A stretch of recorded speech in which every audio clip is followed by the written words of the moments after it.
రా కావేరి, రండి కూర్చోండమ్మా.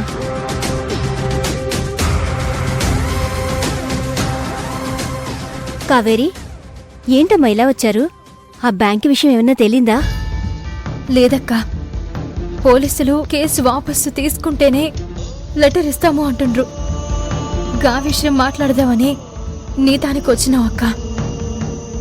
అమ్మా, నేను భువనేశ్వరి ఇండస్ట్రీస్ అధినేత భువనేశ్వరి దేవినమ్మా. నమస్తే మేడం.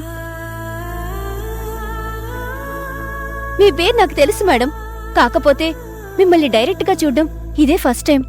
అమ్మ లావణ్య, కావేరి వాళ్ళ ఫ్యామిలీ మాకు చాలా కావలసిన వాళ్ళు. ప్రస్తుతం బ్యాంకు నుంచి ఆ డబ్బొచ్చే పరిస్థితి లేదు. అందుకే ఆ 25 లక్షల్ని నేను మీకిస్తాను. దయచేసి ఆ కేసుని విత్డ్రా చేసుకోండి. అవునక్క, మీరుగా కేసు వాపస్సు తీసుకోకుండా చేయాలని కొంతమంది కావాలని ఎస్ఐతో కలిసి ఇదంతా చేస్తుండ్రు. మీరు కేసు వాపస్సు తీసుకోకపోతే మా బావ జీవితం జైలు పాలవుతుందక్క. అట్లా కాకూడదనే భువనమ్మ మా కోసం గా పైసలు మీకీ నెక్కి తెప్పిస్తుంది. కావేరి, ఎవరూ ఏదీ కావాలని చెయ్యరని నాకు తెలుసమ్మా. కాని కొన్ని పరిస్థితులను బట్టి నేనలా ఉండడం తప్పట్లేదమ్మా. మీరు నన్ను తప్పుగా అనుకోవద్దు. భువనేశ్వరి మేడమే స్వయంగా మా ఇంటికొచ్చాక కేసు వాపస్ తీసుకోను అని ఎలా అనగలనమ్మా?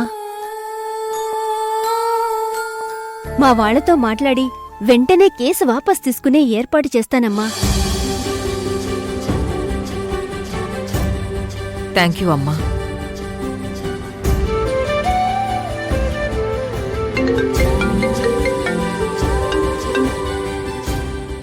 ఎక్కడున్నారు? మేడం, ఆన్ ది వేలో ఉన్నాను మేడం. ఇంకొక హాఫ్ అన్ అవర్లో లొకేషన్లో ఉంటాను. ఓకే, త్వరగా వచ్చేయండి. మా మేనేజర్ క్యాష్ తీసుకుని వస్తున్నాడు. ఒక హాఫ్ అన్ అవర్ పడుతుంది. అయ్యో పర్వాలేదు మేడం, మీరు కాఫీ టీ ఏమైనా? ఏమొద్దమ్మా, థ్యాంక్ యూ.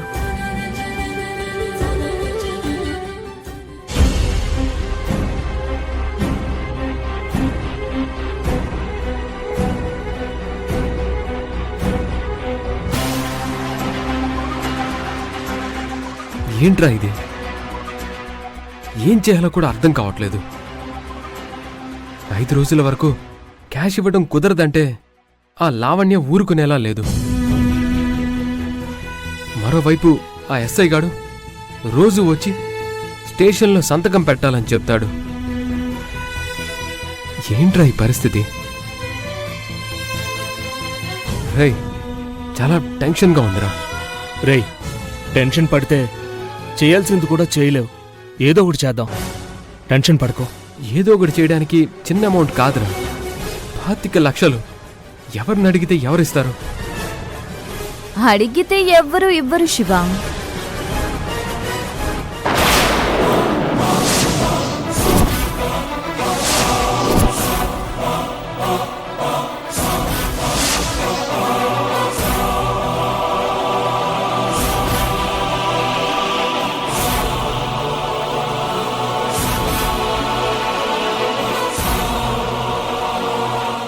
అడిగితే ఇవ్వకున్నా అడుక్కుంటే ఇవ్వాల్సిన వాళ్ళు ఇస్తున్నారు కదా.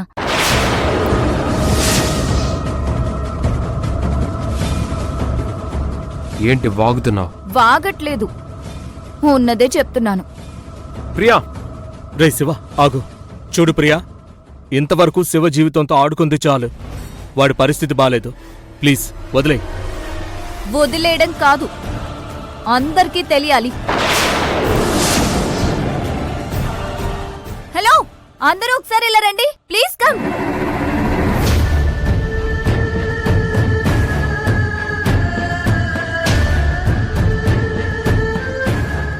ప్లీజ్ రండి.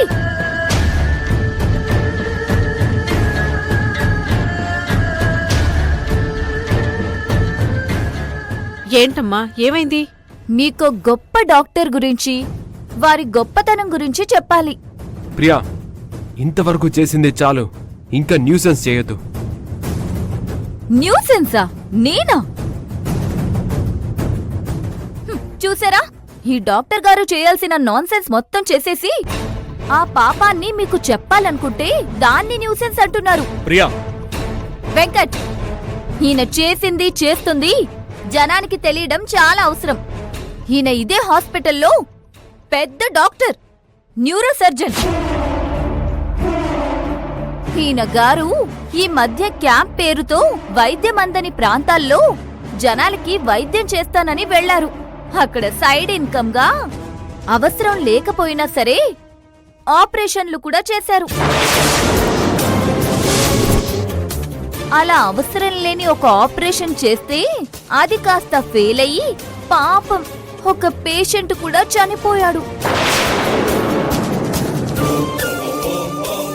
ఈ మధ్య ఈ న్యూస్ టీవీలో కూడా వచ్చింది. మీరెవరూ చూడలేదా? ఆ డాక్టర్ గారు ఈయనేనా? ఆయనే ఈయన. ఈ మహానుభావుడి వల్లే పాపం ఈ రోజు ఒక కుటుంబం అన్యాయంగా రోడ్డున పడింది. కానీ వాళ్ళు ఈయన మీద పెట్టిన కేసు చివరికి డాక్టర్ గారి మెడకి చుట్టుకోవడంతో ఏం చెయ్యాలో అర్థం కాక ఆ కుటుంబానికి 25 లక్షలు డబ్బులిస్తానని ఆశ చూపించి కేసు విత్డ్రా చేయించుకుని పనిలో పడ్డారు. ఆ డబ్బు ఎక్కడా దొరక్కపోవడంతో చివరికి వీళ్ల మరదలు అత్తయ్యల్ని డబ్బు కోసం మా అత్తయ్య కాళ్ల మీద పడి అడుక్కోడానికి పంపించాడు.